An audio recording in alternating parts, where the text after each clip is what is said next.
C'est la petite grande histoire. C'est dans un village où un groupe de jeunes, ils ont fait une collecte de denrées alimentaires et ils ont signé une charte morale qu'aucun d'eux ne devrait servir, même ayant besoin de ces denrées alimentaires. Les redistribuer au prorata du nombre de familles à tous les ayants besoin. Et aussi, ils ont fait une collecte d'argent entre eux pour préparer le souper, pour préparer le dîner aux veuves et aux personnes isolées. Ces jeunes-là nous donnent une leçon d'espoir. Ces gens-là nous disent qu'effectivement, ceux qui sont affairés à négocier les rétrocommissions en important des armes dans une guerre imaginaire, que ceux qui sont affairés à dilapider les richesses du pays.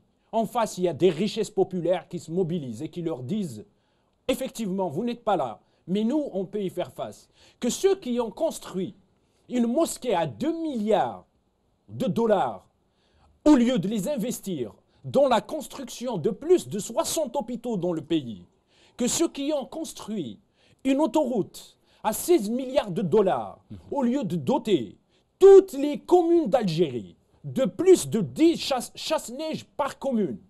Et puis, ils vont doter tous les citoyens algériens, tous les Algériens d'une combinaison qui va faire monter la température jusqu'à 40 quand il fait moins 40. Voici les éléments essentiels à voir dans ce genre d'histoire. C'est qu'il y a deux Algéries. Il y a l'Algérie d'en haut, il y a l'Algérie d'en bas.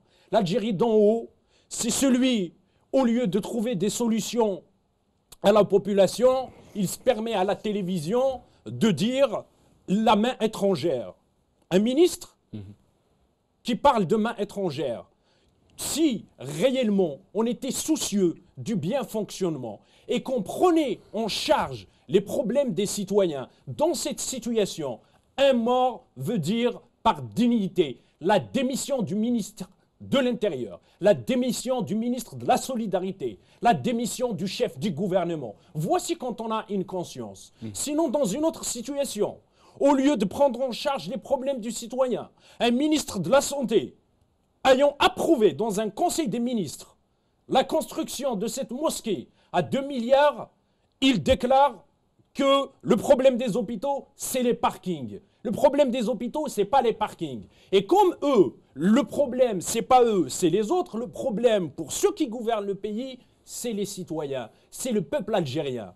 Et c'est pour cette raison que, vous savez, il y a une chose qui se passe dans le pays. On se déplace d'une ville à une autre, il faut y aller dans un commissariat de police ou une brigade de gendarmerie pour signaler son lieu de résidence. Vous savez pourquoi ?